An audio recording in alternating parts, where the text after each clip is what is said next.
Bonjour, merci beaucoup d'être présent. Bienvenue à l'Institut d'études avancées de Nantes. Je suis Caroline Lancio, je travaille dans cet institut en tant que responsable des partenariats et du développement scientifique. Et donc je suis très heureuse de vous accueillir pour ce festival de la chaire habitée au prisme des limites planétaires. Déjà pour vous dire en deux mots, si vous ne connaissez pas, l'Institut d'études avancées, c'est un lieu de résidence pour chercheurs qui viennent ici pendant 9 mois, chercheurs et artistes d'ailleurs, nous avons aussi régulièrement des artistes, qui sont issus de toute discipline, de tout horizon géographique, culturel, et qui viennent ici pendant 9 mois faire leur projet de recherche en toute liberté, et surtout rencontrer leurs pairs et dialoguer avec eux sur leur projet. Et donc nous avons développé depuis maintenant, ça fait presque 3 ans qu'on a commencé cette aventure avec 3 partenaires. L'École nationale supérieure d'architecture de Nantes, l'agence d'urbanisme de la région nantaise et l'entreprise SCE Kéran, de monter un format de résidence un peu particulier, spécifique, pour accueillir un chercheur ensemble et qu'il puisse partager les résultats de sa recherche auprès d'acteurs aussi non académiques et du territoire. En fait, on est parti d'un constat partagé. Nous sommes dans une ère géologique, l'Anthropocène, où les activités humaines ont complètement bouleversé l'état de la planète. Et c'est partant de ce constat que nous sommes posé la question en quoi nos modes d'habiter cette planète étaient la raison de ces bouleversements. Et qu'est-ce qu'on pouvait faire pour changer cela. Et donc, nous sommes aussi partis de l'idée que la source d'inspiration, on pouvait sans doute la trouver auprès de la recherche, et que accueillir ensemble un chercheur en résidence qui accepterait ce défi de faire son projet tout en partageant ses résultats serait sans doute une approche qui pourrait nous conduire ensemble à faire évoluer nos modes de faire. Et donc c'est l'année dernière qu'on a lancé un appel à candidature. Alors c'est un projet sur 3 ans déjà que je remette en perspective.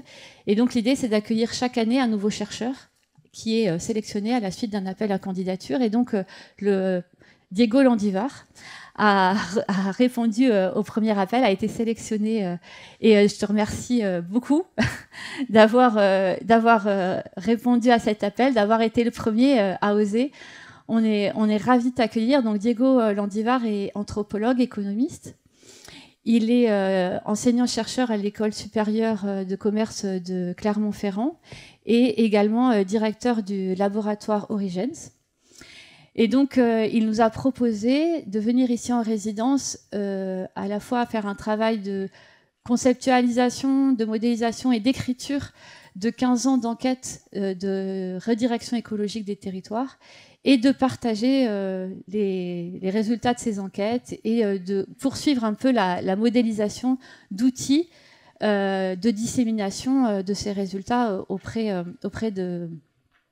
des partenaires et aussi des acteurs du territoire que nous avons invités. Donc on a organisé 3 masterclass déjà, lors desquels en fait on a essayé de comprendre, et puis aussi une grande conférence inaugurale pour comprendre pourquoi il était nécessaire de nous rediriger, de comprendre aussi que rediriger.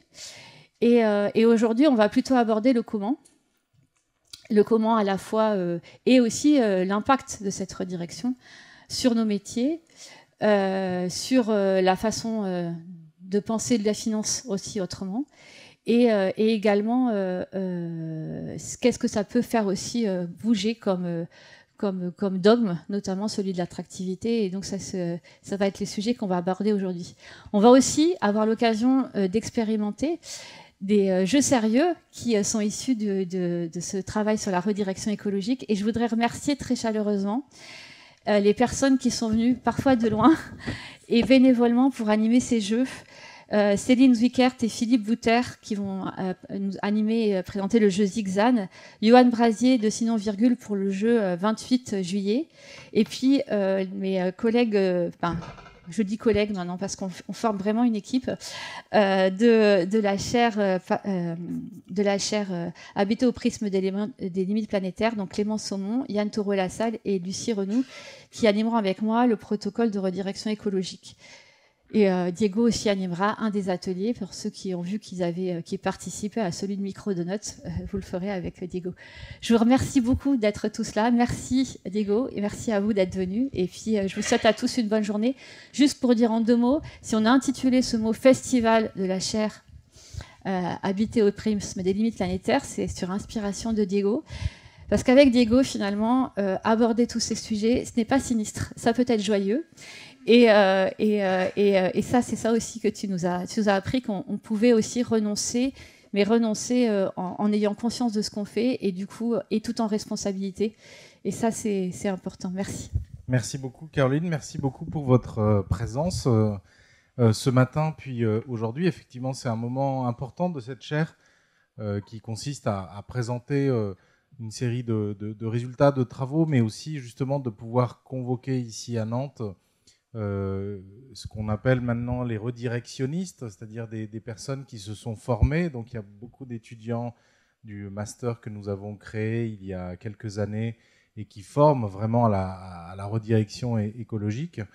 Merci à l'IEA pour tout ce soutien et bien évidemment aux partenaires, Kéran, SCE Kéran, l'agence d'urbanisme de Nantes Métropole bien évidemment, l'ENSA Nantes, donc l'école d'architecture, et bien évidemment tous les autres partenaires qui ont voulu se frotter à cette chaire. Je pense que c'est une chaire qui va développer pas mal de chantiers extrêmement intéressants et on aura l'occasion d'en reparler tout à l'heure. Mais aujourd'hui, on va démarrer par une table ronde qu'on a voulu directement assimiler à des questions très concrètes, donc à des questions où on met les mains dans le cambouis. C'est une expression qu'on aime beaucoup dans la redirection écologique. Et c'est la redirection écologique des métiers. Donc j'ai le grand plaisir d'accueillir plusieurs personnes qui sont importantes dans ce mouvement-là. Donc d'abord Brigitte Nivet, qui est professeure de management RH également à l'ESC Clermont, à la Clermont School of Business, comme on l'appelle maintenant, parce qu'on est devenu moderne. Et donc qui travaille depuis plusieurs années sur la question du travail face à l'anthropocène. Donc on reviendra beaucoup là-dessus. J'ai le plaisir également de présenter Agnès Renaudin-Lemeur, qui est directrice des ressources humaines et de la RSE, je crois, pour être exact, du groupe Kéran, justement, et avec qui nous avons échangé pas mal de fois cette année sur la redirection écologique des métiers, des compétences, notamment depuis une entreprise privée, ce qui est quand même pas anodin dans ce type de registre, et bien évidemment un ami de longue date, un des capitaines, un des sentinelles de la redirection écologique dans les collectivités territoriales, qui est maintenant connu et reconnu pour son action pionnière sur les chantiers de redirection écologique. Donc c'est avec Xavier Perrin que nous avons travaillé beaucoup les premiers chantiers avec la ville de Grenoble. Donc Xavier Perrin, merci aussi d'être ici. Tu es le pilote notamment du chantier bifurcation à la ville de Grenoble. Tu as été également pendant longtemps l'administrateur de la question des communs, également à la ville de Grenoble. Et donc merci à tous les trois d'être ici. Et donc on a voulu créer cette table ronde, faire cette table ronde pour interroger nos pratiques et nos métiers dans le nouveau régime écologique, pour en fait essayer de poser une problématique centrale.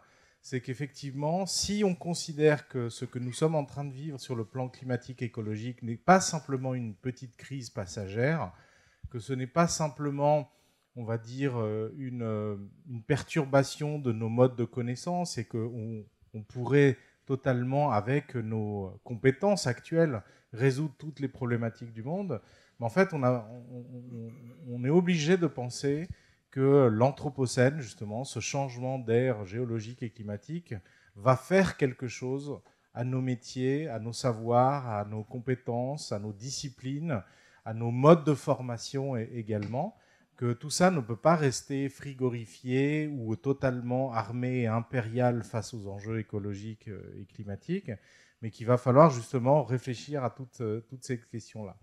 Et effectivement, quand vous décidez de rediriger, alors simplement pour revenir à la définition de la redirection écologique, j'ai l'habitude de dire la redirection écologique consiste à dire que tous nos problèmes écologiques et climatiques ne pourront pas être résolus uniquement grâce à des solutions techniques, technologiques, par exemple le photovoltaïque, par exemple la transition énergétique, par exemple la rénovation, l'isolation des bâtiments. Ça, c'est des chantiers très importants et qu'il faut bien évidemment faire. Mais il va falloir aussi inventer un art, une stratégie de l'arbitrage, potentiellement du renoncement, bien évidemment, et surtout un nouveau champ de créativité et donc de design des politiques publiques, mais aussi de design au sens général du terme. Et la redirection écologique s'inspire d'un terme qui a été inventé par un chercheur designer australien, la redirection, le concept de redirection, qui est Tony Fry, et qui dit en fait aujourd'hui l'ensemble de nos institutions, de nos organisations, de nos disciplines, de nos méthodes sont devenues caduques face à l'enjeu planétaire, métaplanétaire du climat, de l'écologie, etc. Donc il va falloir finalement réinventer, redesigner tout ce que l'on a designé jusqu'à maintenant dans cette modernité euphorique, etc. Donc voilà la question centrale que nous avons voulu poser, et on va commencer par une petite thématique générale, c'est par où arrive la question de la redirection des métiers dans les organisations. Et je vais poser la première question à Brigitte Nivet. Alors, bien évidemment, comme je le disais, vous travaillez sur la question du travail face à l'anthropocène, pas uniquement, par exemple, le développement durable et la question du travail, mais justement l'anthropocène et les perturbations, les troubles que cela génère à la question du travail. Est-ce que vous pouvez nous dire justement comment l'anthropocène, cette question centrale, fait irruption dans la vie professionnelle et l'activité au travail des personnes ? Est-ce que c'est par exemple par l'engagement écologique des acteurs ? Est-ce que c'est par tout simplement le fait de subir des nouvelles conditions de travail, d'être exposé à des perturbations climatiques, écologiques, météorologiques, des tensions à ce niveau-là ?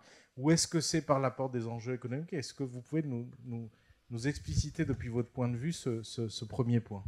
Alors tout d'abord, bonjour et merci de m'avoir invité pour cette journée qui me semble très très riche et voilà, qui déclenche aussi, qui va déclencher, j'imagine, beaucoup de questions, beaucoup d'idées. Donc tout d'abord, moi je vais être prudente au départ parce que cette irruption, il faut la qualifier aussi, elle est multiforme. C'est-à-dire que voilà, aujourd'hui, on a des entreprises qui peuvent inclure dans leur raison d'être cette question-là, et puis d'autres qui sont vraiment très très loin. Donc on a vraiment une approche très très difficile quand on cerne cette irruption. Elle est ambivalente aussi, c'est-à-dire qu'il y a effectivement des entreprises qui sont frappés du fait de leur activité, qui vont le subir et qui vont essayer d'apporter des actions pour faire face. Et puis il y en a d'autres qui vont tirer vraiment des avantages aussi de cette redirection écologique, c'est-à-dire qui vont trouver de nouveaux marchés, qui vont trouver de nouvelles opportunités. Donc, et qui vont donc être dans une démarche une logique de croissance encore plus renforcée. Elle n'est pas linéaire, c'est-à-dire qu'on peut avoir effectivement à un moment donné des actions qui peuvent être... je pense que, par exemple, le Covid a été un moment assez symptomatique d'un engagement, d'une réflexion, et on a pu connaître des actions qui ont pu être mises en œuvre tout de suite après le Covid et qui ensuite ont été atténuées ou abandonnées. Donc voilà. Et peut-être que dans quelques années, ces entreprises vont repartir. Il n'y a pas vraiment une progression qu'on pourrait distinguer. Et puis, cette irruption de l'anthropocène est source de nombreuses controverses dans les organisations, parce que on pourra le voir de manière plus détaillée, mais ça bouscule beaucoup. Donc, à la fois le geste du travail, la manière de s'identifier dans son travail, la manière de s'engager dans son travail, le sens de son travail. Et ça bouscule, ça crée des tensions très fortes. Donc voilà, ça c'est un préalable. Ensuite, parler de cette irruption, ça serait aussi s'appuyer sur des enquêtes nombreuses, c'est avoir un peu de recul, et c'est pas le cas, c'est-à-dire que ça fait à peu près, on va dire, 2-3 années qu'on commence à avoir des travaux de chercheurs qui enquêtent. On a le CEREC, c'est particulièrement investi, l'ARACT qui finance aussi des projets. On a des initiatives très intéressantes dans les collectivités territoriales qui sont, que Xavier relatera tout à l'heure. Mais voilà, c'est assez, voilà, c'est le démarrage de quelque chose et on n'a pas assez de recul. C'est-à-dire, comme vous le savez, tout travaux de recherche suppose aussi un peu de temps. Et donc moi, je vais modestement m'appuyer sur une enquête que nous avons initiée avec un co-auteur auprès de 20 entreprises, donc 20 DRH ou 20 directeurs ou directrices de la RSE qui ont été enquêtés sur voilà, cette irruption de l'Anthropocène et dans un premier temps, la réflexion qu'on leur a demandé, c'est de réfléchir aux dépendances, c'est-à-dire à quoi ils sont profondément attachés et à quoi ils sont profondément dépendants. Ensuite, on leur a demandé si dans leur métier de RH, ils pouvaient commencer à identifier déjà des signaux faibles et puis quelles compétences émergent à partir de ces transformations. Donc voilà.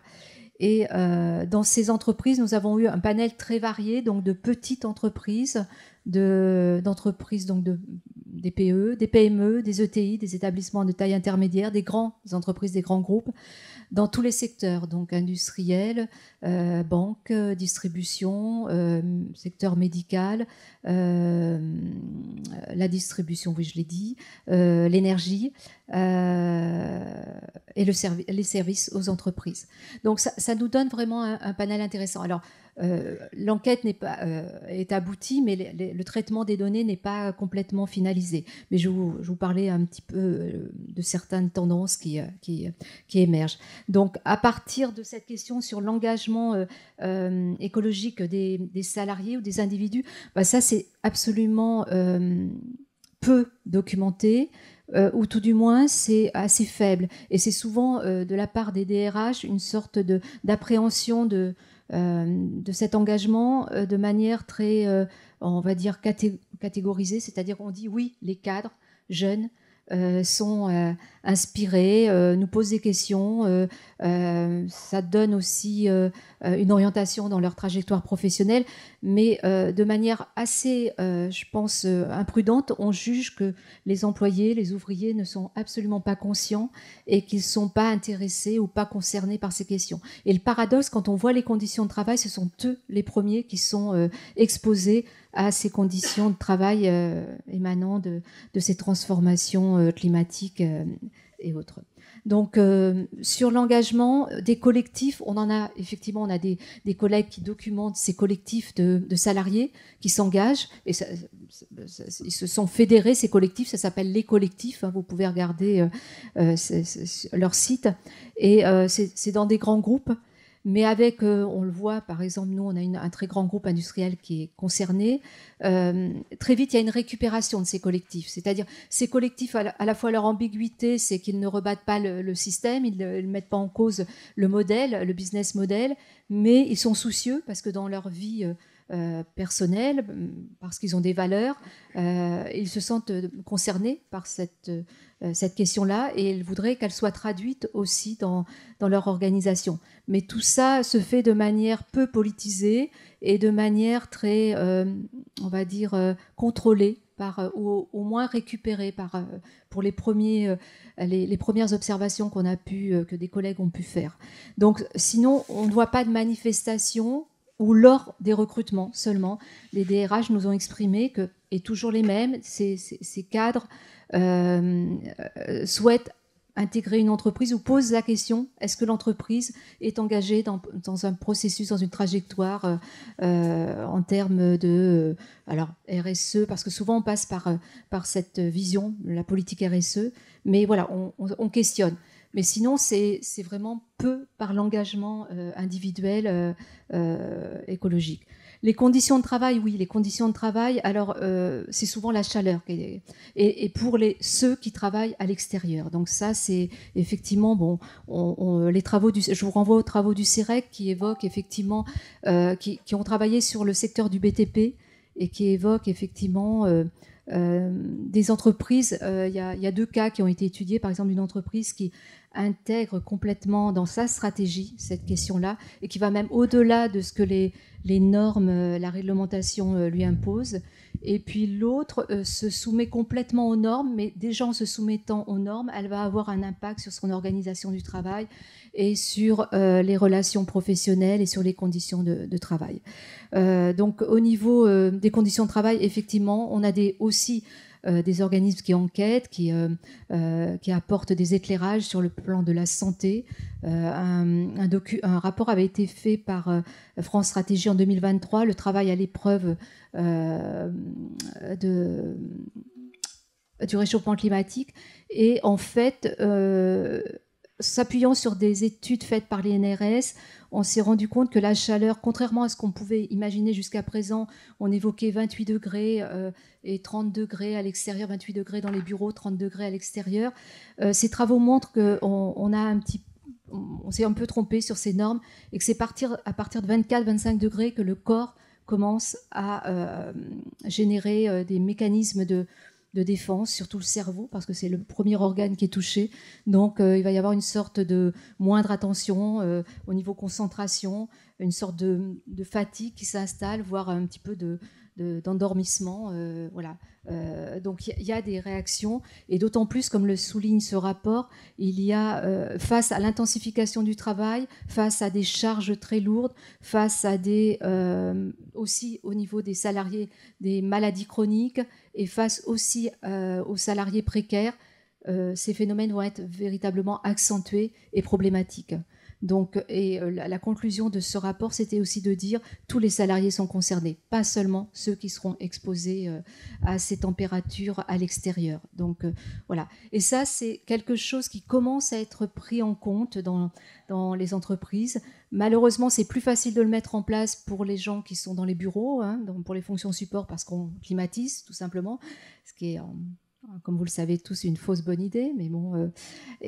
Pour les personnes qui sont exposées, on va réfléchir un peu à l'organisation du travail, on va réfléchir aux équipements, mais avec des tensions et des dilemmes, comme le signalait le DRH d'un grand gestionnaire d'énergie, en me disant, oui, mais la tension, là, elle est sur est-ce qu'on continue à respecter le droit du travail ou est-ce qu'on peut effectivement sortir de ce droit du travail, parce que certaines journées, il faudrait qu'on travaille quand on est sur des urgences, peut-être 14 heures et faire des semaines de 60 heures, et ça, l'inspection du travail ne nous l'accordera pas. Modifier les heures de travail, c'est quand on est une PME sous-traitante au service dont ses clients sont des grands groupes dans le BTP, comme Bouygues, Vinci, Revia, etc. On ne peut pas agir soi-même sur le retrait de ses propres salariés. On est dépendant de ce que fait le grand groupe sur les chantiers. Donc voilà, il y a des contraintes qui sont très fortes et qui n'amènent pas toujours des solutions adaptées aux salariés exposés. Donc, et vous avez peut-être suivi le nombre de morts sur les situations de travail, dans des situations de travail, n'a fait qu'augmenter. Ça a été documenté par un chercheur récemment. Voilà, c'était un peu invisibilisé et il a permis de le rendre visible. Donc voilà, des préoccupations au niveau des horaires de travail, des préoccupations au niveau des équipements et par rapport à une catégorie qui est plus exposée que d'autres. Et sur les enjeux économiques, bien sûr, là, on va avoir effectivement des matières premières qui manquent, un changement dans la chaîne productive ou dans la supply chain qui amène à faire des transformations, soit à retrouver d'autres matières premières, soit à renoncer il y a des changements qui peuvent être mesurés dans des entreprises et même des discours de DRH, de dire si on arrêtait là, vraiment, on est conscient que ce que l'on fait n'est pas compatible avec notre éthique, avec notre vraiment approche de la nature, mais si on arrête, comme dans notre écosystème, on serait les seuls à arrêter, eh bien on ferme dans 5 ans. Donc cette tension très forte sur... on peut être conscient, parce qu'il y a des entreprises qui sont... Par exemple, dans les vins, 4 étaient directement concernés par un travail direct avec la nature. Donc des géotechniciens qui sondent les sols, qui sont de plus en plus... Alors là, pour eux, c'est paradoxal, parce qu'ils sont de plus en plus sollicités, parce qu'il y a des sols, vous le savez, avec la sécheresse, qui gonflent en fait, et il y a, surtout quand il y a de l'argile dessous, et il y a une nécessité de sonder, d'avoir encore plus de mesures du sol, et donc des opportunités avec une orientation plus réhabilitation. Mais en même temps, ces données qu'on capte, elles vont pouvoir être remplacées par l'intelligence artificielle. Alors ça aussi, c'est assez étonnant. Parfois, cette idée de solution, d'illusion technique, on va trouver des solutions, on va peut-être se séparer de collaborateurs, mais on va recourir à l'intelligence artificielle ou à des solutions techniques. Donc, des pressions, oui, des tensions, oui. Et ça peut être... le problème, c'est que c'est pas vécu comme il y a une sorte, par rapport au problème, la solution est toujours temporellement différée. Donc ça, c'est aussi, voilà, je pourrais évoquer, mais je vais arrêter là, parce que nous, ce qu'on a imaginé dans notre article, c'est on pensait davantage de prise avec ce réel, et on voit beaucoup d'évitement. Et on va intituler notre article 50 nuances d'évitement, parce qu'on n'en a trouvé que 7, mais bon, c'est déjà pas mal. Mais effectivement, on est face à des stratégies d'évitement, voilà, l'évitement, je peux les citer peut-être les 7 ou j'arrête là? Oui. Ouais, parce que bon, je les reprends parce que pour pas que je me trompe.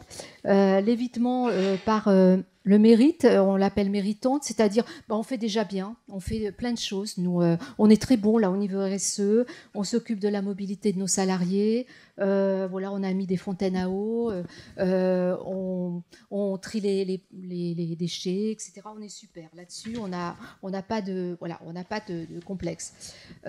Évitement par l'apport de solutions au monde, c'est-à-dire nous on ajoute dans la cotation des entreprises, ça c'est une banque, la Banque de France pour pas la citer. Donc voilà, nous on ajoute, où on a une illusion technique, on va ajouter des solutions. Et je vous dis par exemple cette approche de l'IA, qui peut être une réponse. Le déplacement du regard, nous, il faudrait que les grands groupes commencent avant nous. Nous, on est une petite entreprise. Ou alors, c'est Amazon qui est concerné, c'est d'autres entreprises, mais pas nous. Il y a bien plus pire que nous, etc. Voilà. Évitement par la compliance. Nous, on est soumis à des reporting, à des processus qui assurent la conformité de l'entreprise aux normes qui sont imposées. Donc, on est dans les clous. Nous, c'est notre guide. L'évitement par la résilience, nous on a des dispositifs de gestion des risques, on maîtrise les risques, on a toujours fait ça en fait. On a vu le Covid, on n'était pas particulièrement prêt, mais on s'en est sorti, donc ouais, ça va le faire quoi. Et puis sinon l'évitement par la déclaration d'incompétence. Alors là, on ne sait pas, on ignore, on est démunis. Bon. Et l'évitement fataliste, vous savez, c'est l'insécurité partout. On vit dans un monde qui est plein d'incertitudes.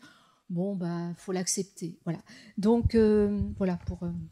Merci beaucoup pour cette cartographie des évitements. Alors justement, la ville de Grenoble a voulu, par rapport à ses engagements et son volontarisme écologique, à un moment donné, ne pas éviter cette question-là ou ne pas la mettre sous le tapis. Et effectivement, toute la question a été à un moment donné le passage entre une vision stratégique vers une vision organisationnelle de la redirection. Justement, Xavier Perrin, est-ce que vous pouvez nous expliquer, justement, vous avez conduit un projet important sur la redirection écologique des métiers, des compétences, le projet bifurcation RH qui est disponible aujourd'hui sur le net, qui a beaucoup circulé ces dernières semaines. Est-ce que vous pouvez nous raconter ce qui a amené la ville de Grenoble, justement, à activer ce chantier bifurcation RH et nous donner un petit peu le contexte de tout cela. Merci. Alors merci Diego Landivar et l'Institut des études avancées, merci Caroline. C'est une chance en fait d'avoir des rencontres quasiment tous les 15 jours sur la redirection écologique maintenant dans toutes les villes de France presque. Hier j'étais à Toulouse, bon, ça bouge un peu partout. Déjà, ce que je veux dire en premier lieu, c'est que lorsqu'on a pris les premières attaches avec Diego Landivar et ses collègues Alexandre Monin et Emmanuel Bonnet en 2019, l'idée c'était effectivement de se dire que c'était un peu bizarre de lire dans Libération Uzbek Erika qu'il n'y aurait que dans le privé où on trouverait des patrons effondrés, puisque c'était l'expression qu'utilisait Diego notamment. Et donc, nous, notre préoccupation, au moins en tant que technicien à l'époque, ça a été de se dire qu'il n'était pas a priori, en fait évident, mais que les organisations publiques auraient aussi d'ici peu à se poser exactement les mêmes questions, et qu'elles passeraient pas à côté du nuage de Tchernobyl, en fait, à l'espace, en l'espèce l'Anthropocène. Alors il fait dire qu'effectivement le débat qu'on a essayé de le lancer dans ces années 2019-2020, bon, c'était la période propice aussi à cela parce que on en était à quelques mois des élections municipales et c'était un peu une occasion pour des techniciens de se poser des questions. Faut quand même dire en fait qu'à l'époque, clairement en fait les fonctionnaires n'étaient pas extrêmement engagés sur ces enjeux. Enfin là on vient de tomber sur un rapport du Lierre et de France et de fonction publique pour la transition écologique qui commence à poser en 2025 les enjeux du travail en fait ou des problématiques des métiers. Et à l'époque, en fait, on n'avait pas, en fait, dans la littérature, voire dans ce qu'on appelle le Centre national de la fonction publique territoriale, CNFPT, des rapports, en fait, posant la question, effectivement, de la transformation des métiers. Donc, c'est la première chose. La deuxième, en fait, c'est que il y a quelques disciplines aujourd'hui dans les organisations publiques qui commencent à se poser des questions sur leur évolution, mais elles sont rares en fait, hein, très, très clairement. Il n'y a pas de prise de position très claire en fait des disciplines et des métiers au sein de la fonction publique pour effectivement se faire une sorte de tabula rasa on ne va pas à la cérémonie de diplôme, etc. Enfin, bon. Moi, je cite en fait souvent Thomas Delahaye, qui est un évaluateur de politique publique, donc une discipline qui est assez phare je dirais, de l'analyse des politiques publiques, qui, il y a 2 ans, au retour d'un colloque de la Société européenne d'évaluation, se demandait dans quelle mesure sa discipline, en fait, l'évaluation des politiques publiques, n'était pas en partie responsable du huis clos, enfin de la difficulté, en fait, à poser la question de la pertinence, de l'opportunité des politiques publiques. Donc, je trouvais ça extrêmement courageux de sa part. Alors, il travaille dans le privé, en plus. Et donc, moi, ça m'interroge, en tant que fonctionnaire territorial, effectivement, de me dire à partir de quel moment, finalement, on se pose aussi la même question qu'effectivement ces managers effondrés. Donc, on a lancé ce travail, effectivement, à l'époque avec Diego, à travers un protocole de redirection sur lequel on ne reviendra pas, mais qui était effectivement la problématique de, je pourrais faire circuler, mais c'est aussi en ligne, évidemment, sur l'offre aquatique. Donc la question des piscines municipales. Et à l'époque, on était en plein Covid. On se posait des questions qui fâchent, évidemment. Est-ce qu'on peut maintenir effectivement des équipements offrant de la fraîcheur à tous les habitants, mais dans une dimension plus large, en fait, de se demander qui a accès à l'eau aujourd'hui, en fait, et à la fraîcheur sur un territoire. Et évidemment, pas uniquement par l'offre publique, mais aussi par la capacité des citoyens à avoir tous des piscines dans certaines communes de la région grenobloise. Et donc, à travers cette enquête, on a surtout vu qu'on avait un vrai enjeu de trouble, parce que c'est un terme qui revient toujours, en fait, lorsqu'on parle de redirection écologique. Effectivement, on découvre qu'il y a un trouble, et c'est normal, hein, vont nous dire les collègues, il y a un trouble, et il faut juste, en fait, l'accepter. Et donc, le trouble, il est énorme, en fait. C'est le trouble des managers, c'est le trouble des agents. Et donc, ce qui est intéressant, c'est effectivement de voir que dans des collectivités commencent à se poser effectivement ces questions, de le prendre à bras-le-corps. Alors, il s'est aussi trouvé qu'on a eu la chance, en fait, de voir que l'ANACT, l'Agence nationale de l'amélioration des conditions de travail, a conçu un dispositif, un appel à manifestation d'intérêt qui s'est appelé Écologie et Travail, auquel on a répondu. Parce que ce que disait encore, je crois, Vincent Mondino ou Alexandra Bidet, en fait, des sociologues ou responsables de l'ANAC il y a quelques jours, c'est que, effectivement, la question du travail, c'est quand même le trou dans la raquette de l'écologie. Donc, en fait, on avance avec l'idée que, effectivement, on va passer par des solutions ingénieriales, techniques, etc. On s'attaque à des grands projets. Par contre, la question du travail et de son exercice, en fait, dans l'Anthropocène, bof, quoi. Enfin, je veux dire, c'est pas le sujet, quoi. Donc, quand bien même, en fait, le travail et ce qu'on produit, et finalement, est en partie responsable de la bonne part, enfin, je veux dire, de l'impact monstrueux qu'on a sur sur l'environnement, etc. Donc, ne pas interroger le travail et la manière dont il s'exerce. Alors, effectivement, à la fois dans le privé et dans le public, c'est quelque chose, effectivement, qui nous a profondément intéressés. Effectivement, comme dit Brigitte, c'était aussi de sortir des réflexes. On a organisé une rencontre il y a un mois avec un VP de Schneider, en fait, donc une grande entreprise qui est basée à Grenoble. Effectivement, il a commencé son discours par les éco-gestes. Oui, nos salariés viennent en vélo, etc. Bon, à ce moment-là, il y a un activiste dans la salle qui lui a juste rappelé qu'il soutenait le projet ICOP en Afrique. Et donc, effectivement, à un moment, il fallait quand même parler de... Et là, effectivement, il a commencé à dire, oui, c'est vrai, il y a un droit de retrait possible pour les salariés. Effectivement, ils peuvent ne pas travailler sur ICOP. Donc voilà, on sent qu'une fois qu'on a passé la couche vernie de l'écologie néolibérale, dirait Mathieu Grossetête, hier encore sociologue, effectivement, on attaque le dur, quoi. Donc nous, en fait, ça nous a paru intéressant, effectivement, de s'intéresser aussi à cette question du travail dans des organisations publiques et surtout de le faire avec des complices dans des organisations privées. Donc ce que dit Brigitte, c'est intéressant parce que le mouvement Les Collectifs, je ne connaissais pas. Effectivement, c'est quand même très intéressant de voir aujourd'hui que des salariés se prennent en main pour reprendre effectivement le cap et expliquer à leurs managers quand ils ne le font pas quelle est la raison d'être et la manière dont effectivement ils peuvent questionner aussi la durabilité de leur entreprise. On a aussi découvert que la CGT en fait avait lancé un outil qui s'appelle le radar environnement et travail.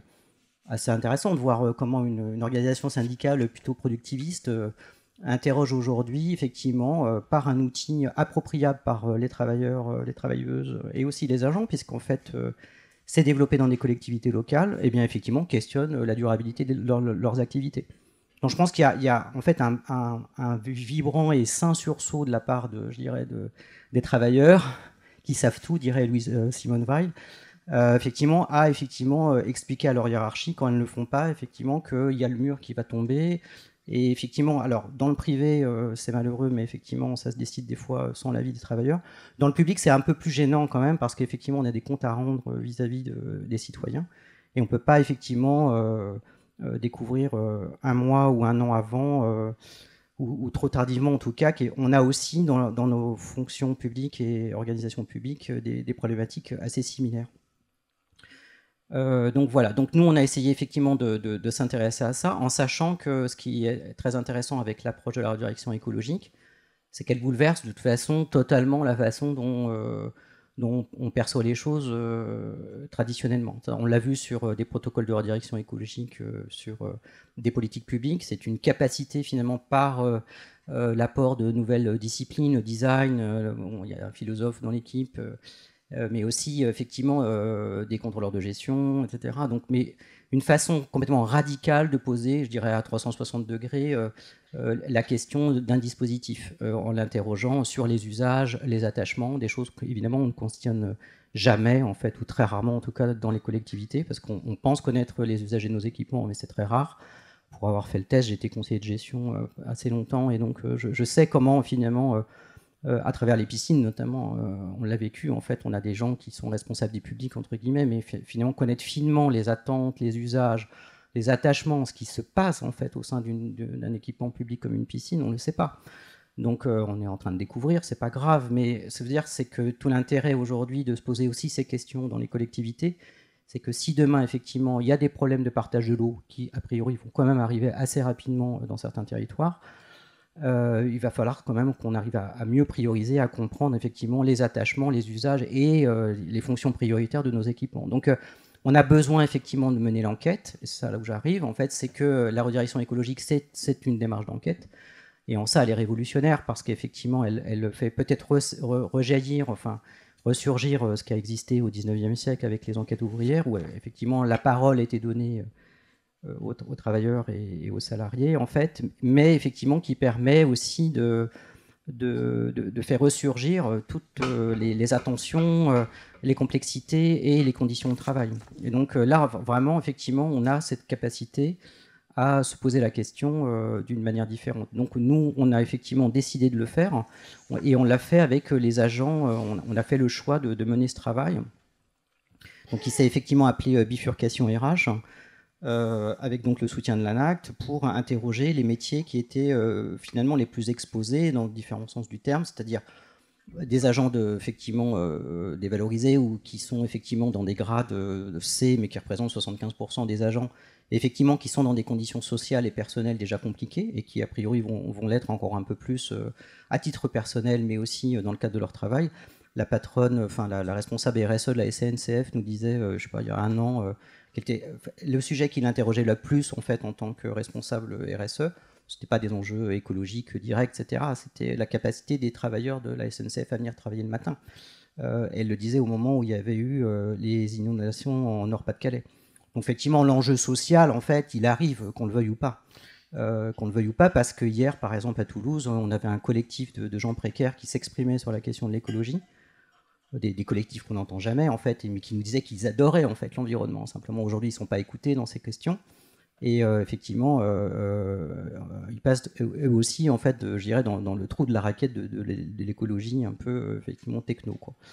Donc nous, on a choisi effectivement de s'intéresser à ce que vivaient en fait nos agents, donc à la fois des agents de catégorie C, des agents exposés en fait, soit et relativement représentatifs de différents secteurs, secteur gris, effectivement des gens qui travaillent thermiciens, mécanos, etc., vers en fait plutôt des jardiniers, et puis effectivement des fonctions en relation plutôt humaines, dans les métiers du social, mais aussi des ressources humaines, parce que malheureusement, dans les premières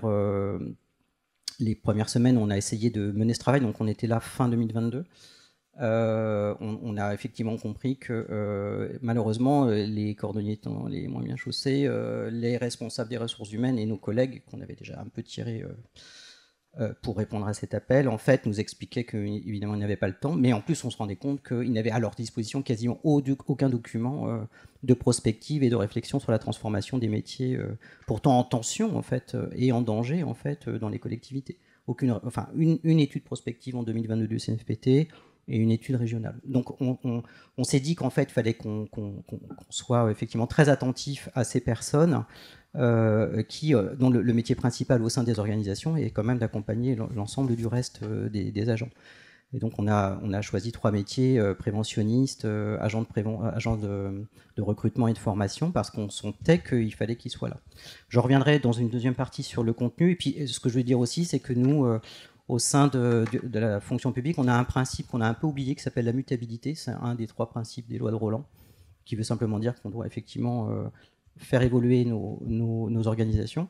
Alors faire évoluer, ça ne va pas forcément, on y reviendra, il y a Bastien qui est Bastien Marchand qui est un des co-auteurs de l'étude, ça ne veut pas forcément dire s'adapter à tout prix, parce que ça c'est aussi le nouveau mantra en fait, c'est la Domel Doxa, s'adapter, donc s'adapter, mais oui, mais dans quelle mesure et à quelles conditions. Et donc ça rejoint la question des conditions de travail, parce que si effectivement aujourd'hui on ne mesure pas ce qu'on inflige, tout écolo, soit la ville de Grenoble, à nos agents, parce qu'on n'en perçoit pas en fait les impacts qui s'accumulent en fait d'année en année, qui effectivement en plus écrasent, je dirais, les enjeux sociaux qui étaient là bien avant, auxquels on n'a pas forcément répondu. On risque en fait d'avoir un sérieux problème, effectivement avec des agents déjà en difficulté, mais qui effectivement auront du mal à adhérer totalement à ce qu'on essaye de mettre en place. Et donc effectivement, c'est aussi une attention qu'on leur apporte, une nouvelle forme de soin et de respect finalement pour s'engager ensemble, parce que Mathias Rollo ou d'autres en fait vont l'expliquer. Si aujourd'hui on ne prend pas soin en fait de nos agents, il y a quand même une sacrée montée d'un vote contestataire aussi au sein de la fonction publique. Donc on aura du mal à mettre en place le service public et sa continuité. Donc voilà, il y a aussi un enjeu assez politique en fait de faire un peu attention à nos agents pour prendre soin de la planète. Merci beaucoup. Alors cette fois-ci, on va plutôt aller dans l'univers des entreprises. Pour évoquer avec Agnès, vous êtes donc DRH, comme je l'avais dit, dans cette entreprise du territoire nantais, SCE Kéran, et qui affirme un volontarisme important dans le sens de la redirection écologique. Et est-ce que vous pouvez nous expliquer justement pourquoi ces questions de redirection, à un moment donné, dépassent simplement les enjeux purement stratégiques de l'entreprise, les grandes directions, les grands choix stratégiques, pour devenir justement des enjeux organisationnels, des enjeux de travail, d'équipe, de ressources humaines? Merci, bonjour à tous et à toutes. Donc effectivement, nous sommes engagés dans une démarche qui est très volontariste dans le sens de la redirection écologique. Peut-être je vais nous présenter rapidement parce que Brigitte le disait, il y a une grande diversité en fait dans les entreprises et moi je nous retrouve dans un petit bout du propos, mais donc nous sommes un bureau d'études en aménagement du territoire, un peu plus de 800 salariés, un peu partout en France, un petit peu à l'international. Nous sommes entreprise à mission depuis 2022, mais c'est le fruit d'une longue démarche et d'un ADN d'engagement. Carin, c'est une entreprise qui a un peu plus de 40 ans. Donc 100% actionnariat salarié. Voilà. Notre raison d'être, c'est de contribuer à un aménagement et à une gestion des territoires au service de l'homme et en harmonie avec l'environnement. Au moment où on est devenu entreprise à mission en 2022, finalement, on a juste repris ce qu'on se disait depuis des années. Donc, ce n'était pas un gros changement, le fait de devenir entreprise à mission. Mais par contre, ça nous a permis d'entrer dans une démarche beaucoup plus structurée pour effectivement adresser des enjeux qui nous semblaient extrêmement importants. Et c'est donc assez récent, je rejoins le propos. Il y a donc une démarche portée au niveau direction extrêmement forte d'adresser ces sujets. On a engagé un chantier sur lequel on s'est donné un pas de temps de 10 ans, qu'on appelle Ambition 2034, autour de la réflexion vraiment de nos prestations. Quelles sont les prestations qu'on porte? Comment on les porte? Et dans quelle mesure il faut renoncer à certaines prestations, en faire bifurquer d'autres, etc. Donc, exactement le propos. Donc on a engagé ce chantier assez récemment, hein, tout ça c'est très récent, on s'est donné 10 ans, on a commencé en 2024, il y a un peu plus d'un an. C'est venu à un moment où on sentait que en interne, les salariés, effectivement, alors nos métiers, peut-être je ne l'ai pas dit, mais donc on est dans la prestation intellectuelle, on fait des diagnostics, des études d'opportunité, des plans directeurs, de la prospective, de l'assistance à maîtrise d'ouvrage, des études d'impact, beaucoup sur des aménagements ou de faisabilité, de la conception et puis ensuite le suivi de la réalisation de ces projets dans les domaines très divers d'infrastructures urbaines, de transport, l'aménagement du territoire au sens large, l'eau et l'assainissement, mais aussi l'océanographie par exemple, l'urbanisme, etc. Et puis oui, peut-être pour compléter le portrait, environ 80% de cadres, même un peu plus je crois. Et donc peu d'employés ou d'agents de maîtrise voilà, par rapport à d'autres entreprises. Donc effectivement, en interne, je dirais qu'on a des salariés qui sont assez engagés, qui ont volonté à ce qu'on fasse bouger les choses. Ça s'exprime de manière finalement pas très frontale, plutôt, enfin beaucoup plus depuis qu'on a annoncé notre projet justement, mais plutôt en challengeant les projets sur lesquels on travaille au quotidien. Donc dans les moments où on décide dans des processus qu'on appelle de go-no-go, de répondre ou pas à des appels d'offres, puisque la plupart de nos clients sont des collectivités. De demander à justement ce qu'on redirige finalement et ce qu'on porte de nouveaux projets et beaucoup de réflexions en ce sens-là. On a donc au moment où on est devenu entreprise à mission, je disais qu'on a un peu structuré les choses, on s'est dit que ça serait effectivement bien de donner une voix à ce collectif et donc on a créé un comité qu'on appelle le comité d'impact et qui est un comité de salariés engagés qui est d'ailleurs qui adhère d'ailleurs au mouvement des collectifs et dans lequel il y a effectivement peu d'ETI, donc on retrouve peu d'entreprises dans notre situation.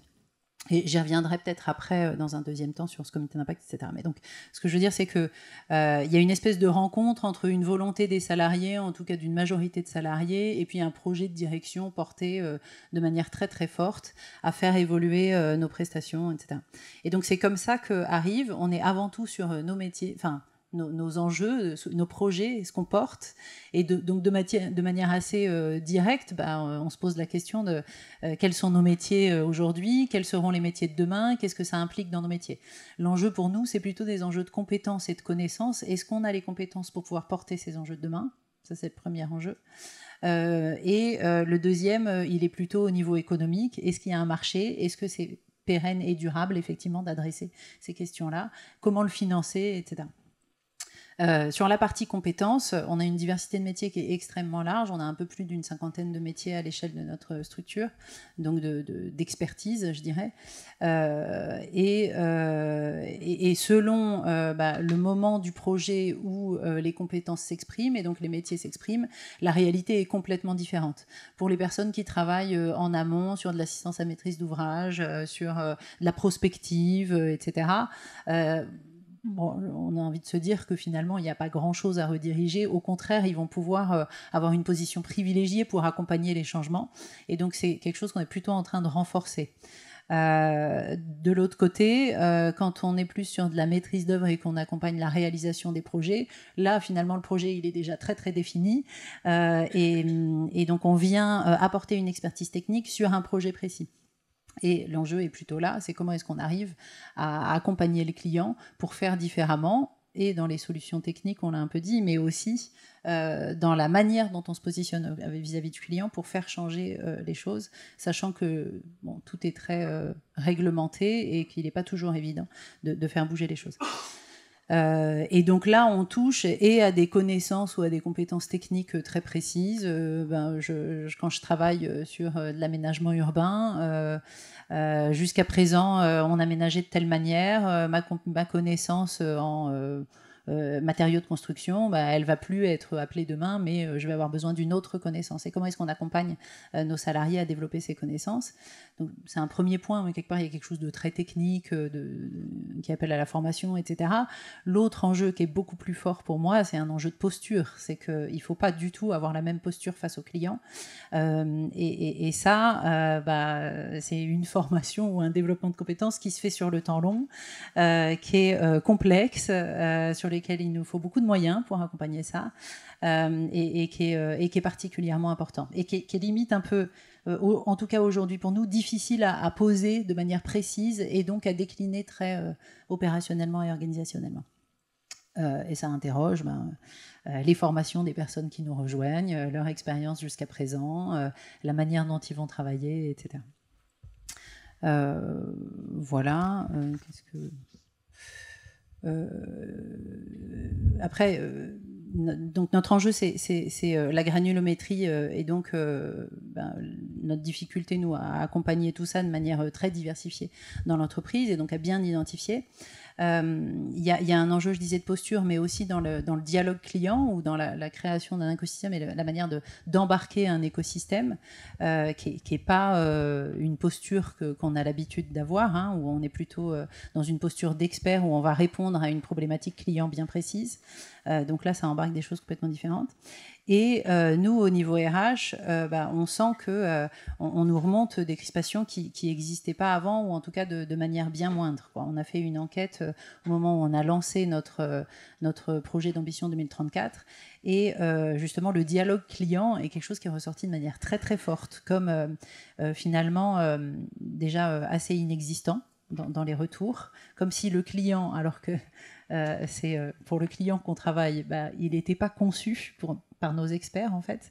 Il n'existait pas vraiment dans cette relation. Et donc, ça a révélé une difficulté à réfléchir à comment est-ce qu'on interagit avec le client, comment est-ce qu'on peut interagir différemment, etc. Ce qu'on entend aussi, c'est qu'aujourd'hui, justement, notre client, il a besoin, souvent, il se cherche autour de la manière de prendre en compte ces enjeux de limites planétaires. Et donc, la question, c'est comment est-ce que nous, on peut accompagner tout ça.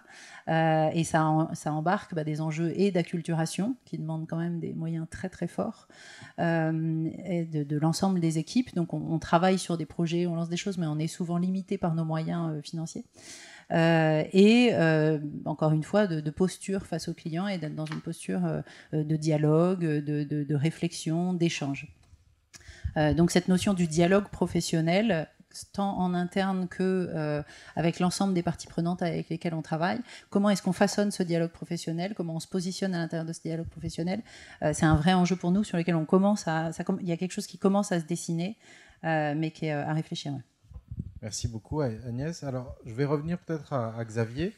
Donc, dans le chantier bifurcation RH, vous avez évoqué ces choix de partir de l'expérience, des pratiques des salariés en eux-mêmes, en elles-mêmes, on va dire. Et justement, qu'est-ce que ça veut dire très concrètement, réfléchir à la redirection écologique des métiers, des compétences dans une organisation comme la vôtre, comme la ville de Grenoble.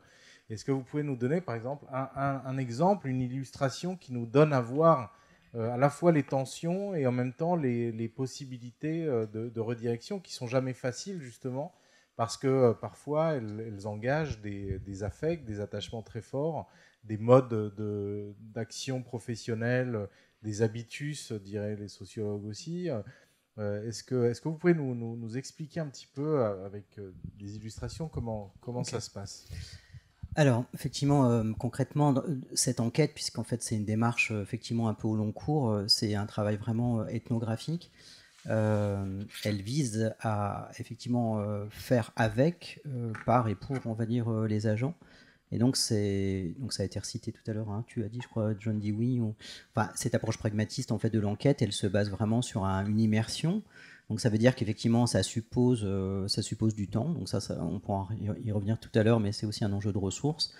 Puisqu'effectivement l'idée c'est vraiment d'être le plus possible au plus près des agents et de les intégrer. Donc on a fait 10 enquêtes. La première enquête a porté notamment sur le travail de jardiniers, jardinières.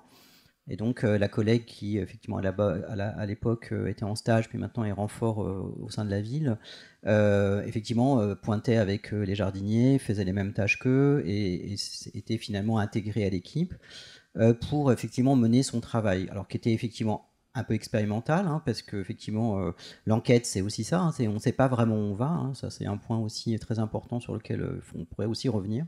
C'est en fait une sorte de pari hein, qu'on fait avec le milieu et les acteurs avec lesquels on s'engage. Donc on n'a pas la garantie de savoir où on va, et dans certains cas même, on peut arriver à des choses en fait, qu'on n'attendait pas. Donc c'est pas du tout ce qu'on appelle les récits, en fait, on a un peu déjà la fin dans la tête. Donc c'est une approche vraiment où on se met un peu en danger, et on apprend effectivement par le milieu et par les agents. Ça veut dire qu'effectivement c'est un travail avec d'immense proximité, ce qui a aussi révélé que, effectivement, assez rapidement, les termes qu'on pensait pouvoir utiliser facilement, écologie, transition, etc., c'était pas forcément les meilleurs vecteurs de la rencontre. Donc, pour la collègue Lucie von Heuswig, ça a été justement aussi une démarche pour cette première enquête assez intéressante, puisque il fallait réussir à parler des conditions de travail sans forcément passer pour un agent entre guillemets de l'écologie. Donc là, c'est vraiment des choses effectivement sur lesquelles on pourrait revenir, mais cette phase en fait d'intégration, elle est nécessaire et elle peut être compliquée. Et en tout cas, on voit bien aujourd'hui à travers ça qu'il y a effectivement des termes certainement à ne pas utiliser pour arriver à mener cette enquête, et qu'il y a peut-être même en fait des approches peut-être un peu plus sioux ou contournées, ou des façons d'y arriver peut-être par ce qu'on a vécu avec ce métier, la question de la santé. Et aujourd'hui, parler du réchauffement climatique, du soleil, des UV, etc., bon, ça broute un peu. Par contre, lorsque on parle avec ces mêmes agents et en présence d'internes du CHU, et qu'on leur propose des tests de dépistage cutané, effectivement, qu'on parle effectivement des conséquences du soleil et des UV sur la peau, effectivement qu'on leur propose même effectivement des diagnostics gratuits, etc., ça commence effectivement à déclencher quelque chose de différent. Et donc l'enquête, c'est aussi créer des conditions de respect, de dialogue, d'écoute, qui font qu'effectivement on arrive à créer quelque chose de différent. On n'est pas dans le dialogue social habituel, on n'est pas non plus dans la participation des agents. Donc effectivement, comme dit Vincent Mondino de l'ANACT, on est dans un entre-deux, où voilà, on invente quelque chose qui est ni top-down, ni un truc très protocolaire, où on ne parle que des grilles, etc., et on n'est jamais d'accord. Donc on essaye d'inventer un espace de dialogue, et d'ailleurs on voit bien que même à la ville de Grenoble, ces enjeux sont difficilement portés par les instances classiques. La seule façon dont aujourd'hui on peut parler d'écologie, c'est dans une instance informelle, avec les organisations syndicales, donc ça en dit long quand même sur la difficulté qu'on a à aborder ces sujets. Mais alors, concrètement, effectivement, dans l'enquête, ça fait ressortir ces attachements. On en parle un petit peu, mais en filigrane depuis tout à l'heure, mais clairement, ce à quoi on tient, ce qui nous tient.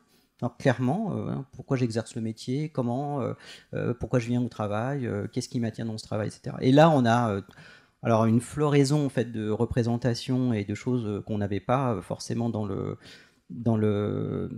prisme ou dans le radar, on va dire, et effectivement on comprend ce que font par ailleurs les jardiniers l'après-midi lorsqu'ils ont fini de travailler. Ils ont d'autres activités par exemple, ce qui peut expliquer aussi des choses de effectivement où est-ce qu'ils habitent, quelle est leur relation à l'habitant, comment ils vivent effectivement le métier, la relation effectivement compliquée à certaines tâches qu'on leur oblige à faire et qui ne sont pas des tâches liées à des jardiniers, c'est de la propreté urbaine, hein. On leur demande de ramasser en fait tout ce qui traîne dans les parcs, etc. Donc, et ça reprend 15 à 20% de leur travail. La manière dont aujourd'hui on les oblige à faire des choses en fait qu'ils n'ont pas appris à l'école, parce que même s'ils sortent de centres de formation, on se rend compte que nous on leur demande des choses qui sont juste un petit peu différentes. Dans les scénarisations qui ont été faites avec eux, parce qu'il y a eu tout un travail pour réfléchir à des nouvelles fiches de poste à travers des scénarios fiction. Alors celui qui est ressorti le plus, mais un peu par ironie peut-être, mais choisi par les jardiniers, c'était celui de Jardinier Punk. Alors qui s'inspire, je ne sais pas si vous connaissez Éric Lenoir, mais de son traité du jardin punk. Donc voilà, c'est-à-dire qu'une fois qu'on arrive à passer par certains modes, la santé, la fiction, etc., on arrive à créer des vraies occasions effectivement de discuter et d'entraîner une dynamique de réflexion qui fait qu'aujourd'hui effectivement ça peut renouer, ça peut relancer le dialogue social, ça peut effectivement permettre de reparler effectivement des compétences qu'on attendrait en fait des personnes qui arrivent, voire même de travailler avec les centres de formation qui envoient ces personnes.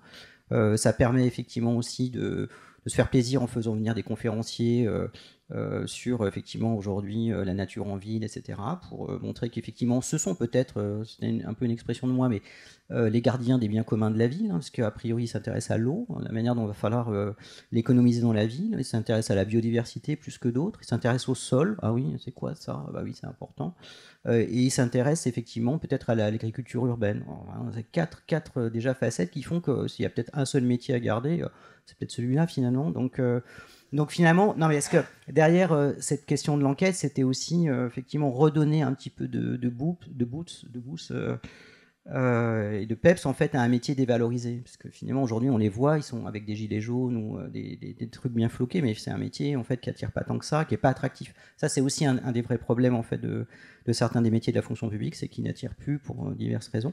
Donc c'est aussi redonner en fait aussi une image valorisante et effectivement et renouer finalement. Sur d'autres métiers, effectivement, on a eu cette approche de l'enquête, elle permet de faire sortir des choses extraordinaires. C'est-à-dire que bon, elle est là, je pourrais la faire circuler, elle est en ligne, mais si je parle des mécaniciens par exemple, enfin les mécaniciens de la vie, effectivement. On est sur une voie de garage, de toute façon on n'a pas d'avenir, évidemment, puisque nous on leur parle que effectivement d'arrêter de circuler en voiture fossile. Il y a un garage effectivement à vélo, enfin je veux dire les techniciens vélo sont là, alors c'est intéressant parce qu'il y a les mécaniciens, les agents et les techniciens vélo. Donc déjà on voit que, ça c'est pas nous qui avons imposé ce terme, mais ça veut dire qu'effectivement mécano, bon c'est la vieille école en fait, on fait de la mécanique, mais donc comment aujourd'hui on revalorise en fait ces métiers pour se dire que demain finalement entre ces mécanos et ces techniciens vélo, on a des véhicules intermédiaires, que effectivement ces métiers vont se rencontrer, effectivement qui concourront effectivement certes à réduire l'empreinte carbone de la ville, mais aussi à développer de nouvelles fonctionnalités, etc., tout en gardant quand même la raison d'être du métier. Et à travers ces enquêtes, finalement, on a aussi découvert, donc Bastien avait un peu l'expression, à moins que ça soit de Manon, mais c'était rien n'est anodin.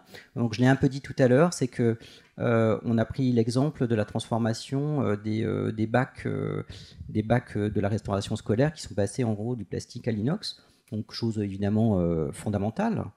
Mais effectivement, quand on fait l'analyse vue du prisme des agents, on se rend compte qu'effectivement cette petite transformation indispensable effectivement générait des modifications infrastructurelles monstrueuses, c'est-à-dire que 80% des écoles n'étaient pas adaptées, mais c'était pas uniquement des problématiques d'investissement, parce que ça évidemment non, c'était surtout la manière dont ça revoyait complètement, parce que les bacs étant plus lourds, c'était toute la disposition des salles, la manière dont il fallait revoir tous les processus de distribution, les services, les fiches, etc. Donc tout ça pour dire que l'enquête a permis à des chefs de service notamment et je dirais à la hiérarchie, de comprendre effectivement ce qu'elle infligeait finalement à ses agents, la difficulté, et puis comme l'a dit notamment une chef de service, Myriam, qu'on a beaucoup associée à la restitution, responsable nature en ville, effectivement, elle explique qu'elle, avec ses 300 agents, elle ne les voit pas. Enfin, je veux dire, elle a passé pourtant 2 mois avant d'arriver en poste,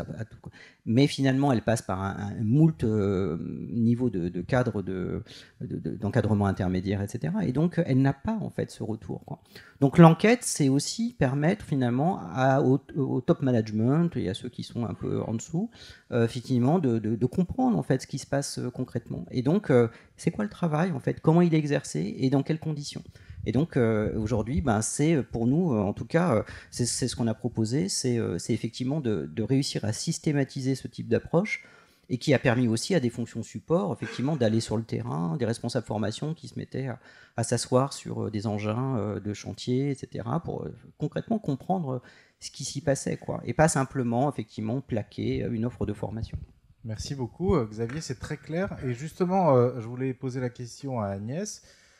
Comment, dans une entreprise qui décide, par exemple, à plus ou moins long terme, de volontairement se dessaisir, potentiellement renoncer à des secteurs d'activité qui semblent caducs sur le plan des limites planétaires, alors qu'ils pourraient être bénéficiaires et on pourrait continuer à activer ces leviers-là.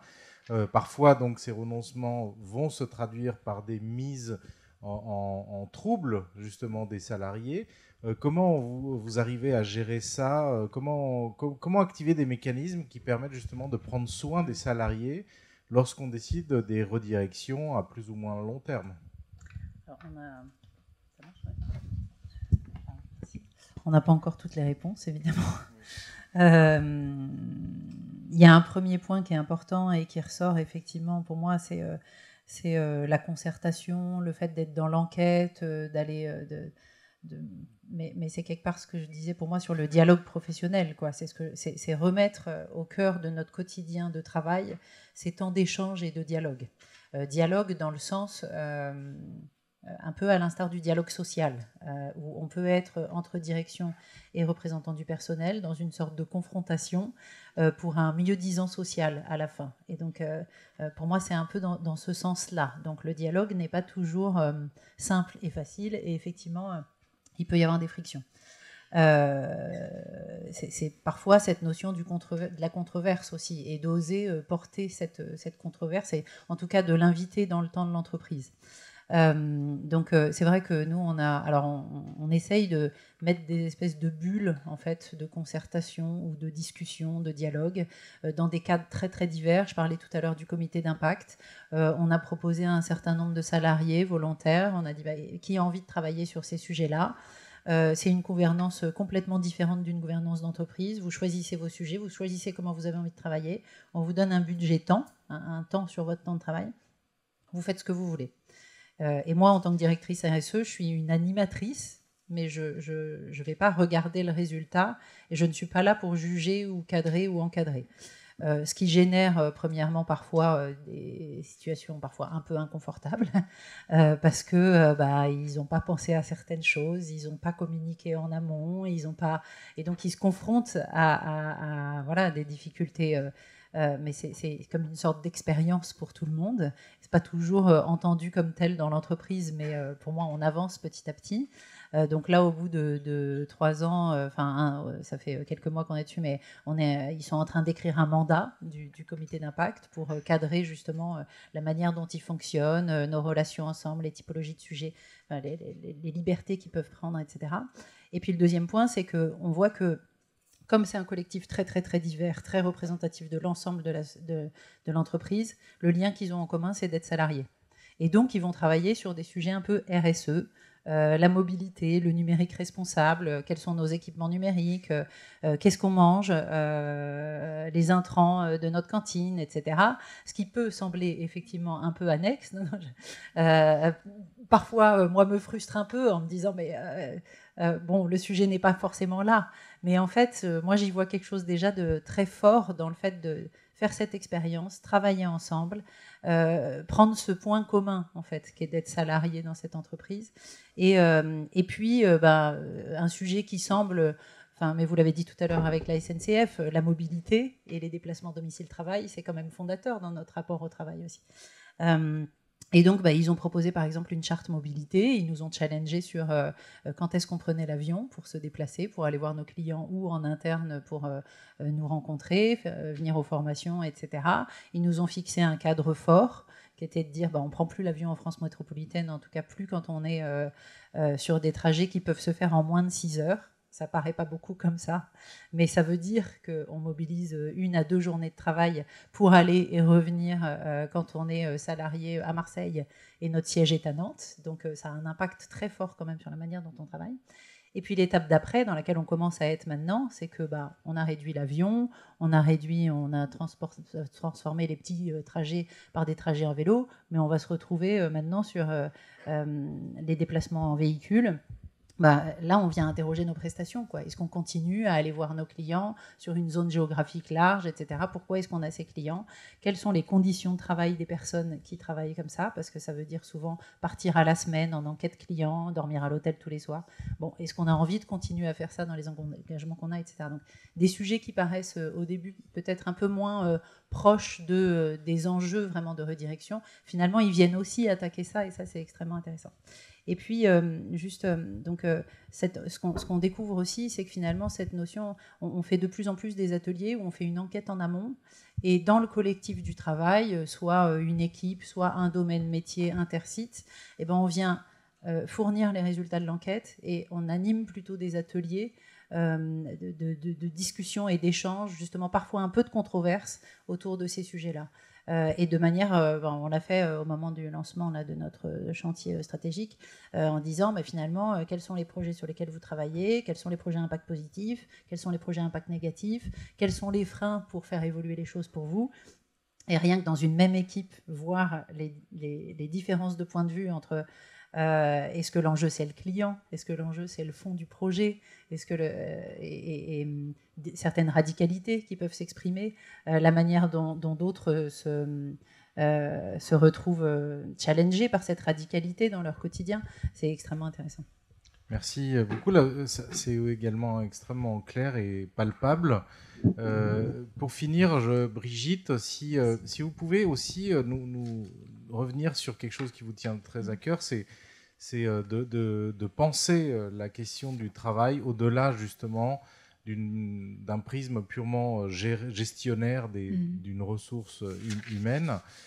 Pourquoi cette question, elle vous paraît importante aujourd'hui pour conclure justement cette table ronde également? Alors, elle est importante aujourd'hui, mais elle l'était aussi dans le passé. Malheureusement, la question du travail n'est pas pensée dans les formations au management, dans les formations au métier des RH. On contourne toujours le travail. Il y a vraiment une difficulté je travaille depuis 20 ans dans cette grande école de management, et il y a 10 ans, il y a eu une bascule parce que j'ai suivi des enseignements sur les sciences du travail.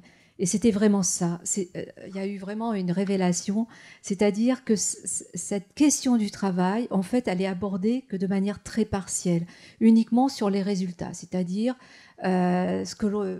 la fiche de poste, ce que l'on doit faire, l'objectif qui est ciblé. Mais on oublie vraiment ce qu'on appelle dans les sciences du travail l'activité, ou le travail réel, ou le travail vivant, c'est-à-dire comment chaque jour, chacun fait face à ce qui résiste. Et ce qui résiste, c'est le réel. Ce sont les imprévus, ce sont les aléas. C'est effectivement tout ce qu'on ne peut pas prescrire, qui relève de l'imprescriptibilité, et qui permettent à chacun là, de jouer effectivement une partie très importante, c'est-à-dire de mobiliser ses ressources propres dans la situation donnée, et de résoudre des problèmes, de faire preuve d'inventivité, d'avoir besoin d'entraide, de solidarité pour réussir, de se parler, de communiquer. Et ça, c'est totalement invisibilisé dans les organisations. Et puis la dernière dimension du travail, c'est la dimension collective. On ne travaille jamais seul, on est dans une dynamique qui est de construction collective. Je dépends d'un collègue pour faire mon travail va servir à d'autres collègues. Et cette chaîne aussi, elle n'est pas pensée. Dans des dispositifs RH qui, depuis les années 90, individualisent énormément les pratiques de ressources humaines. Donc on contourne le travail et on ne l'aborde jamais. Et pourtant, et vous le savez, il y a une crise du travail considérable aujourd'hui. C'est-à-dire que les gens ne veulent plus travailler comme cela. C'est-à-dire que ce n'est pas qu'ils veulent plus travailler du tout, comme de manière simpliste on pourrait le penser, mais c'est qu'ils veulent travailler autrement. Et là, on a un enjeu extraordinaire. L'Anthropocène, justement, en bousculant les normes, propose une remise en ordre du travail. Et donc ça, c'est très intéressant. Ça permet une repolitisation du travail qui est essentielle, et se poser la question de que produit-on, où produit-on, comment produit-on, avec qui, avec quel acteur. Eh bien, ça remet cette question de visibilité de ce qui n'est pas nommé, de ce qui n'est pas reconnu, parce que ça passe aussi par ce manque de reconnaissance de comment chacun se débrouille à son niveau pour effectivement faire des petits miracles chaque jour. Et c'est redonner cet éclairage sur cette question du travail, parce que c'est là où se trouvent les marges de manœuvre, c'est là où se trouvent les initiatives, parce que chacun a une représentation de son travail, parce que dans son travail, effectivement, Marx nous a appris aussi qu'on transformait son environnement, mais qu'on était aussi transformé par cet environnement, donc on se construit soi-même, on se développe, on est quelqu'un qui apprend aussi des nouvelles choses, et cette expérience, elle est extraordinaire, mais elle n'est jamais ce vécu, cette expérience sensible, elle n'est jamais explorée par les managers, par les RH, parce qu'ils ne le pensent pas. Eux, ils veulent des résultats, parce qu'ils sont aussi, c'est pas parce qu'ils sont des praticiens incompétents, ce sont des praticiens très compétents, mais dans leur formation, il manque cette dimension-là, et comme ils ne le pensent pas, eux-mêmes sont pris aussi par cette question de, ils sont évalués uniquement sur l'atteinte des résultats. Donc, ils sont aussi dans un travail empêché, et donc, il y a toute une part de ce sensible, de cette subjectivité qui n'est jamais advenue à la connaissance des managers et des RH. Et là, on a des ressources extraordinaires pour inventer ensemble, parce que là où ils ont des idées. C'est ce que disait Xavier, quand on rentre dans vraiment cette boîte noire de l'activité, mais on a des choses extrêmement subtiles, extrêmement fines, que chacun, là où il est, peut faire émerger, peut mettre dans le pot commun. Mais il faut avoir cette capacité à le saisir, à le comprendre et à l'entretenir, et en faire quelque chose, parce que c'est pas mettre... mais la première action pour faire advenir ce qui est invisible, c'est de mettre des mots dessus. Alors tout ce que vous faites dans ces groupes de travail, ces échanges, c'est fondamental, mais il faut aller au-delà, c'est-à-dire effectivement c'est une première étape, mais il faut aussi prendre au sérieux cette activité, ce travail vivant, et ce qu'apporte comme inventivité, comme ressenti, comme proposition, chacun là où il est. Et ça, c'est moi, chaque fois que j'interviens dans une entreprise, je dis, ce sont vos ressources. Vos ressources, elles sont là. Je raconte juste une anecdote. Un dirigeant, on forme des étudiants, des cadres dirigeants sur un exécutif. Et moi, je les forme à cette question du travail. Et ils mènent une mission conseil auprès d'une entreprise. Et je leur demande d'explorer la subjectivité des salariés de l'entreprise. Au début, les dirigeants refusaient. Maintenant, ils acceptent. Depuis 5-6 ans, on voit qu'il y a quand même des portes qui s'ouvrent.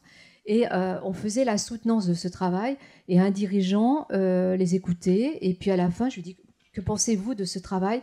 Et il me dit, c'est un diagnostic de salarié, mais de manière très méprisante. Et moi, je dis, merveilleux, formidable, vous avez vraiment compris, c'est ce qui vous manque. Parce que vous, la vision que vous avez de votre entreprise, elle est uniquement intermédiée par des données chiffrées. La gouvernance par les nombres, comme l'a écrit sublimement Alain Supiot. Mais voilà, vous ne connaissez pas une grosse partie de votre entreprise, de ce qui s'y passe réellement, sensiblement. Et c'est cela qu'il faut pour que vous trouviez des leviers d'action. Voilà. Donc, au départ, il était très, très gêné, parce qu'il me dit, oui, mais c'est négatif, etc. Je dis, heureusement que c'est négatif, ça vous donne vraiment des ressources pour agir. Sinon, et vous embarquerez pas les salariés dans la croissance future que vous souhaitez, avec le questionnement qu'il peut y avoir sur cette croissance. Voilà. Merci beaucoup. Merci, on va applaudir nos 3 intervenants. Merci infiniment.